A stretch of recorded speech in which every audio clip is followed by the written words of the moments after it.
96% of the people in The Biggest Loser, they regained the weight. What are your chances? Literally 4 in 100. Not the kind of odds that I bet my life on.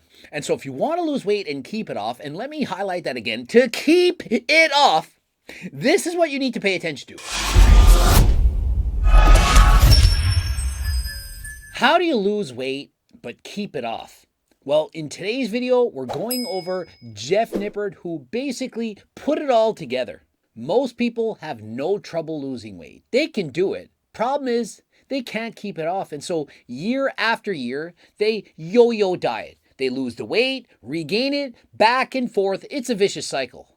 No more. This has to stop. And I promise you, if you apply what we're talking about today, you will be able to lose weight and keep it off for the rest of your life. You may not get your dream physique, not going to look like Chris Bumstead, but you can do better and you will do better. If you follow fitness content at all, you've probably also heard that most diets fail over the long term. And to add to that, 96% of people on The Biggest Loser, they regained all the weight they lost during the show.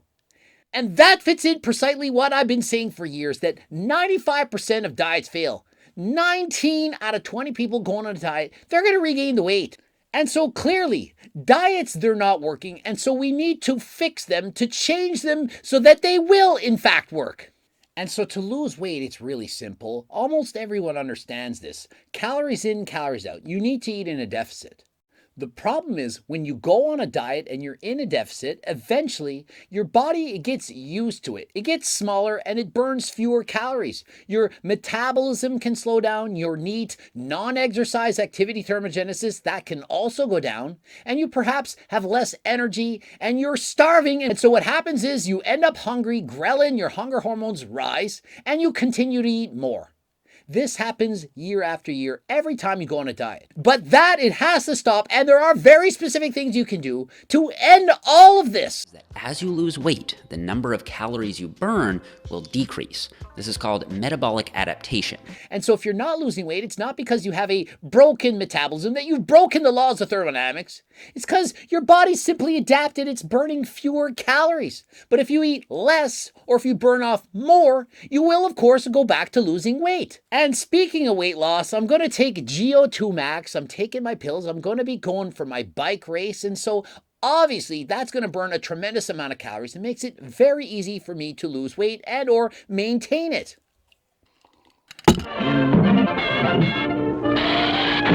All right, so in order for any fat loss diet to work, it needs to have three crucial things: a sustained caloric deficit to cause fat loss, weight training to support muscle mass, and enough protein to support muscle mass. And so what Jeff says is for any fat loss diet, you need to have three main things to occur. Number one, you need a calorie deficit. Absolutely. If you're not eating a calorie deficit, you're eating at maintenance or in a surplus, you're not going to lose weight. Number two, however, I don't necessarily agree with. You don't need to lift weights in order to lose weight. You can. It's certainly going to help boost your metabolism, but it's not required. And so I would encourage you to lift weights, but it's not a must. And eating enough protein, well, for most people, that is very easy. The ideal recommendation, 0.8 to 1 gram of protein per pound of body weight. But even if you only eat half as much, 0.5 grams of protein per pound, you're still going to be eating enough protein to lose weight. And so please understand that you don't need to eat a shit ton of protein to lose weight. It simply makes it easier. When you eat protein, it's more satiating and it requires more calories to digest the protein. And so if two people eat the same amount of calories, one eats a lot of protein, one eats less protein, the one who's eating more protein is going to have an easier time losing weight. And so one of the biggest problems, as Jeff Nippard highlights, is that people are in a rush to lose weight. They're going on any fad diet, whatever's cool, whatever's popular, to lose the most amount of weight in the shortest period of time. Because after all, people hate dieting. But that's the problem. You're doing and following a diet which you don't like, which means it's only a temporary fix. If you can't follow the diet for the rest of your life, it's essentially useless. You're going to lose weight, sure, but you're going to regain it. 96% of the people in The Biggest Loser, they regain the weight.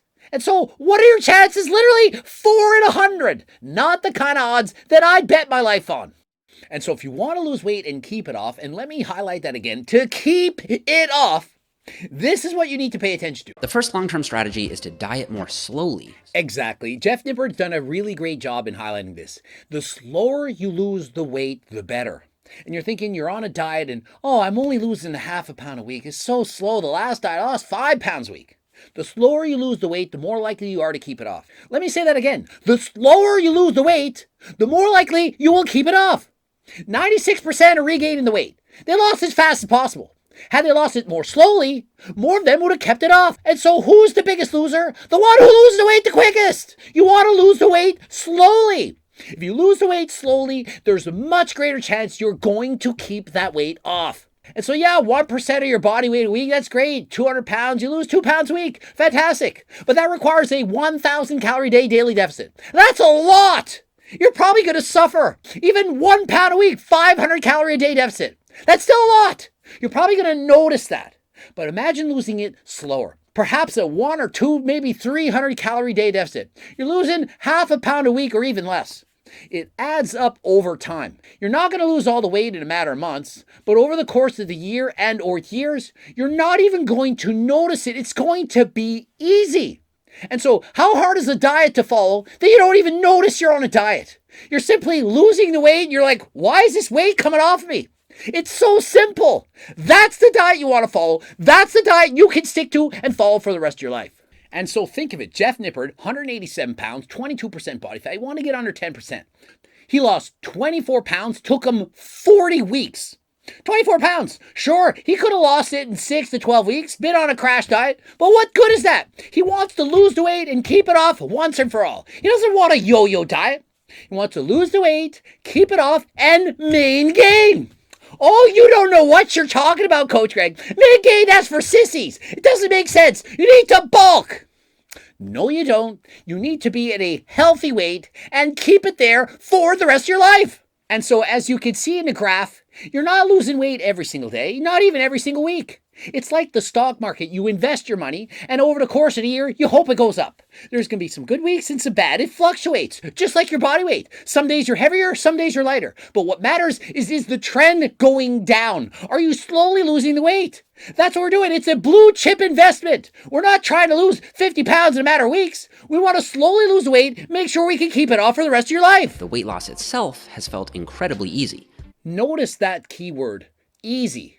And notice how he says ridiculously easy. That's the kind of diet you want. Ridiculously easy, doesn't even feel like you're dieting. Now, do you see this little white squarey thing in the background around here? You see that thing? You know what that is? It's a freaking cookbook. Do you know how friggin' ridiculously easy it is to lose weight when you get the cookbook? Do you know how easy it will be if you decide to get that book?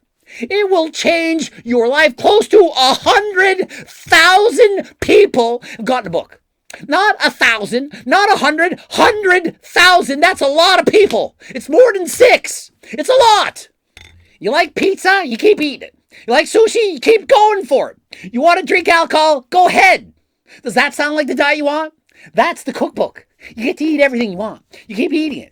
You swap out 1 or 2 meals from the book that you're normally eating. You eat those instead. They're lower in calories. You're in a deficit. Not 1,000 calorie a day deficit. That'd be crazy. Why would you want to lose so fast? You lose the weight slowly, and it allows you to keep the weight off for the rest of your life. And so Jeff states you can track your calorie intake and reduce it by 20%. But here's the news.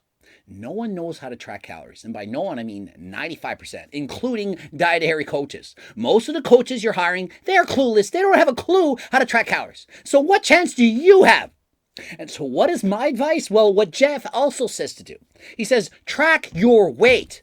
Most people know how to stand on a scale and find out their weight. It might take them a few tries. They have to click the button first, let it zero out, and then step on it. Yeah, it's a little hard. But you figure it out. A lot easier than figure out how many calories are in every friggin' morsel of food you slam down your throat. And so guess what? Guess what you need to do? You take your median weight for the week, weigh yourself perhaps 5 days in a week. You don't have to remember every day. You take the median weight. It's the middle number. You scratch out the highs and lows. How simple is that? You circle that number. Whatever that number is, for Jeff, it started at 187.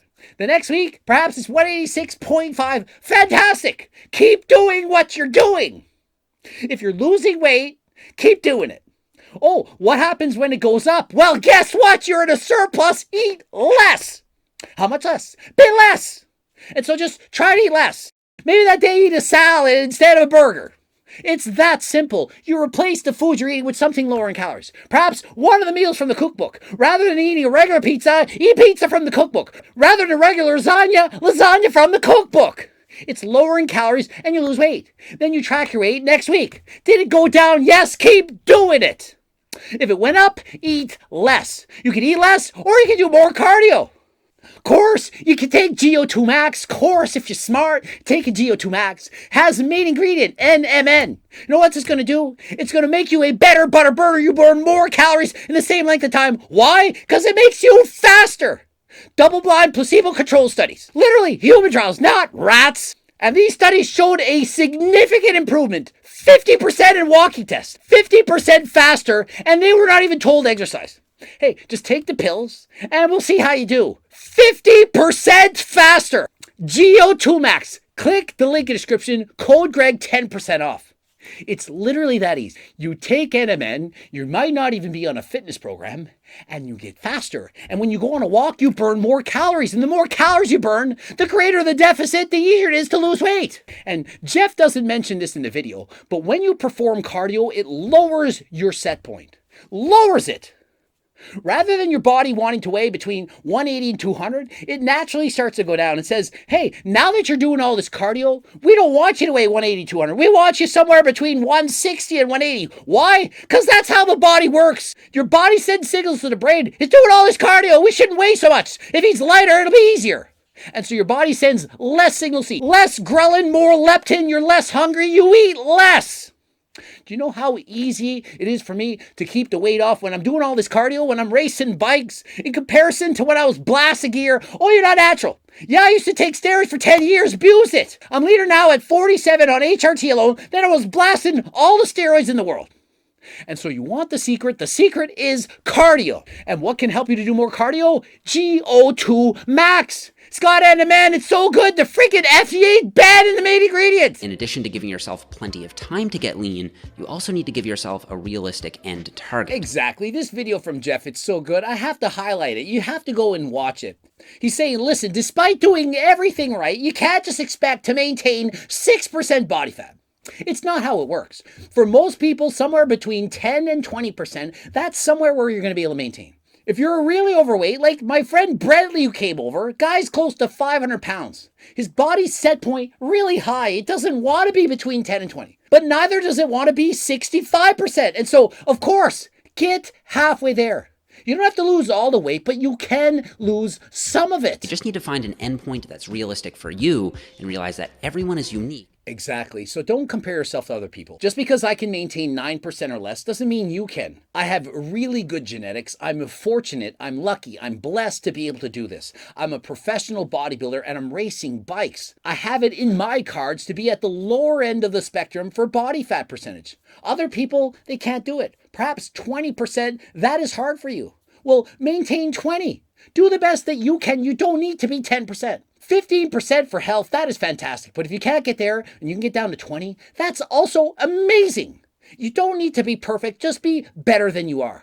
And remember, I state these body fat percentages, I'm talking about for men. On average, for women, you have to add 6 to 9%. And that's because women carry 6 to 9% more body fat than their male counterparts. The second long-term strategy is to leverage habits to make. And the next thing you have to do is leverage your habits. He speaks of temptation bundling.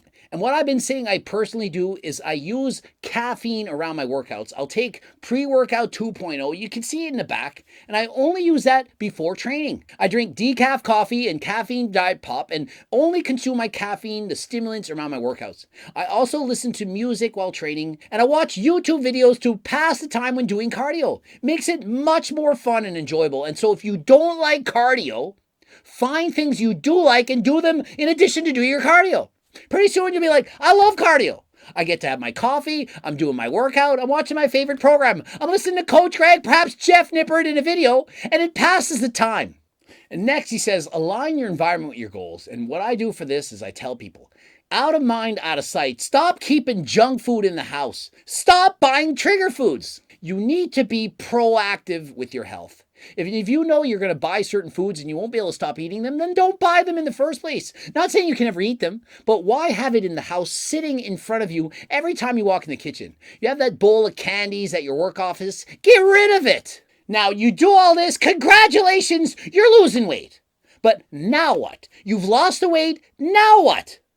Well, you can't be on a diet forever. One problem is people, they develop body dysmorphia. They get down to your goal, perhaps it's 10 or 15% body fat, and they want more. And they keep dieting, and eventually they have no energy, they don't feel good, and they never are happy. They're never satisfied. You need to have an end game plan. When you get to 15%, which is perfectly healthy, you say, that's enough. I'm now going to eat at maintenance.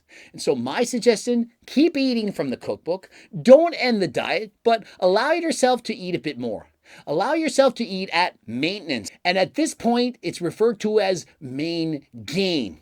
And so that no one is confused, what that means, keep your body fat the same. It's 15% for life. Yeah, it could go up and down. Yeah, it could vary a little bit. Fine. But overall, you're now healthy and happy. Keep it 15%. Keep training with weights. Go to the gym, lift weights. Do your cardio, become more fit. Nothing wrong with that. But your goal is not to get more shredded. You're not trying to get leaner. You're now where you should be. You're at your ideal genetic predetermined set point, and you want to keep it there. And so you can't just say, hey, I've reached 15%, diet's over. I'm going to throw away the cookbook. I'm going to start eating regular Pepsi. I'm going to have everything and anything I want. I can't wait to eat all those foods that I haven't eaten in so long. No, it's for life. If you can't not eat candies, don't stop eating them. Just eat them in moderation. Don't make changes that you can't live with. Make small changes that feel easy. Remember, the diet should feel simple. It shouldn't feel any more difficult than it is right now. If you swap meals for the cookbook, keep eating them. You're eating French toast now, keep eating French toast. Of course, you can experiment with the pancakes and so on, but please keep eating from the cookbook. Just don't think you can give up and eat regular pizza and get drunk every night and that you're not going to regain the weight. And so whatever you did to lose the weight, keep doing it. The only difference is you will now be able to eat a little bit more. Perhaps 10 or 20% more than you're eating, depending on how fast you're losing the weight. And so simply add some calories and maintain your weight. Whatever your weight loss goal is, once you get there, just try to maintain it. And so if week after week goes by, you notice your weight suddenly going up, well, go back to eating less. Make the changes that you did in the first place and don't lose sight on your goal. Your diet is very loose. You don't need to track calories. You're just weighing yourself. And if you're consistently weighing about the same, then you've done it. Celebrate your goal and continue to thrive. What do? I continue to set goals. I want to be even better on the bike. I want to win more races. I want to get faster than last time. Perhaps you want to be a faster runner, biker, swimmer, or lift more weights, build more muscle. Just continue to do what you're doing and main gain. And now you have the secret. You know what to do. Pick up the friggin' cookbook. Of course, the Circle Diet book. That explains things in detail. If you want more than just a video, 6 hours reading, you'll understand exactly what to do. I explain this in detail in the book. Also, pick up GO2 Max. It contains that scientifically proven ingredient, NMN. It's of much more benefit than just helping you lose weight. So many benefits. It's a must-get supplement. Subscribe, click the bell button, comment for the algorithm, like the video if you liked it. Please like the video. Subscribe. Also, watch the bloops. Don't forget phone consults, coaching plans by me and my team, Circle Diet book, the training book, cookbooks, all that. Follow me on Instagram, Greg Doucette, IP Pro. Time to go bike race, and until next time, I'm out.